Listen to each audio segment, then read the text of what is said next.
Investment শুরু করার সময় কি কি বিষয় মাথায় রাখা উচিত? প্রথমেই যেটা প্ল্যান করা উচিত সেটা হচ্ছে যে আমার স্যালারির একটা সার্টেন পার্সেন্টেজ, যেটা ভারতবর্ষে খুবই অনেক দিন ধরে প্রচলিত আছে। ভারতবর্ষের কনটেক্সটে at least 30%, at least 30% of your monthly income, সেইটা শুড বি ইনভেস্টেড। এটা প্রথমেই টার্গেট থাকা উচিত।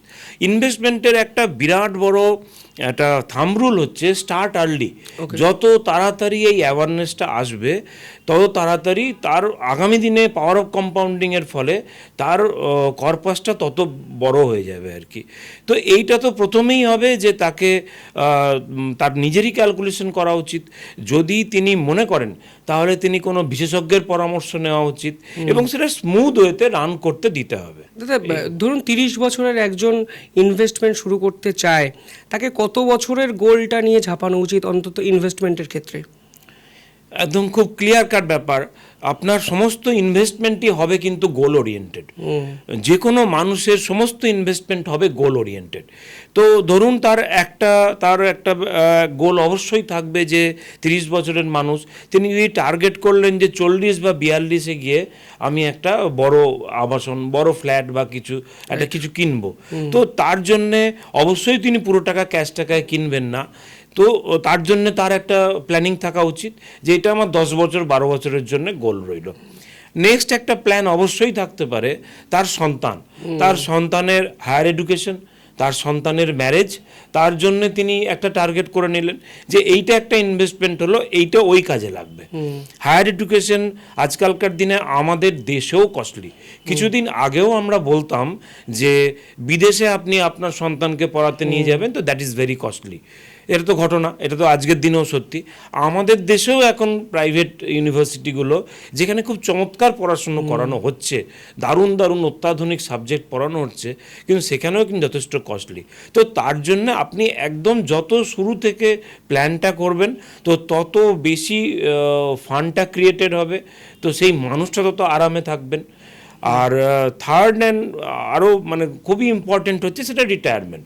মুশকিল হচ্ছে যখন মানুষের 30 বছর বয়স থাকে, 31 বছর বয়স থাকে, সেই যে তার তখন হচ্ছে সেই কবি সুকান্তর কবিতার মতো তার তখন এতটাই তারুণ্য, তো তিনি তো তখন রিটায়ারমেন্ট সম্পর্কে ভাবতেই চান না, হতেই পারে না। তার কারণ তার রিটায়ারমেন্টটা এখনো 30 বছর দেরি আছে। তার কারণ মানুষের, আপনি খেয়াল করে দেখবেন, তার যে গোল্ডেন টাইম, তার যে কাজের সময়টা, সেটা মূলত 25-30 বছরই থাকে। একটা পর্যায়ে টোয়েন্টিজের মাঝামাঝি পর্যন্ত আমাদের বাঙালি কনটেক্সটে পড়াশুনো এবং নিজেকে প্রফেশনালি ইকুইপড করা, তারপরে চাকরি পাওয়া, এবং মোটামুটি 55-60 গিয়ে, কারণ 60 যে রিটায়ারমেন্টের যে কনসেপ্টটা, সেটা কিন্তু পুরনো কনসেপ্ট, সরকারি কনসেপ্ট। আজকের দিনে কিন্তু তা নয়। আজকের দিনে কিন্তু অনেক আগে রিটায়ারমেন্ট নিতে হতে পারে, হয়ে যেতে পারে। তার কারণ হচ্ছে যে এখন আর সেই কনটেক্সট থাকবেই না। 2026-এ বসে আমি ভালো কল্পনা করতেই পারি না যে রিটায়ারমেন্টটা 58-60 গিয়ে হবে না। তার কারণ এখন নতুন করে যেসব ব্যাপারগুলো, সেগুলো সবই ইয়াং জেনারেশনের। আপনি আর্টিফিশিয়াল ইন্টেলিজেন্স বলুন, আপনি ইনফরমেশন টেকনোলজি বলুন, ডেটা সেন্টারের জব বলুন, সেগুলো সব ইয়াং জেনারেশনের করার ব্যবসা, চাকরি।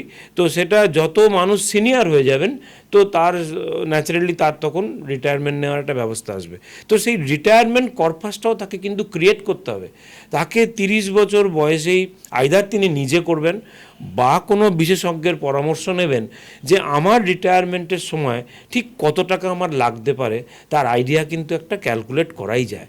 আপনি ইনফ্লেশন ক্যালকুলেট করলেই, রুল অফ 72 ক্যালকুলেট করলেই আপনি বুঝতে পারবেন যে আমরা যে টাকাটাকে খুব বড় বলে মনে করি 30 বছর বয়সে, আমি মনেই করতে পারি যে 1 কোটি টাকা is a very big amount, তা কিন্তু থাকবে না তখন।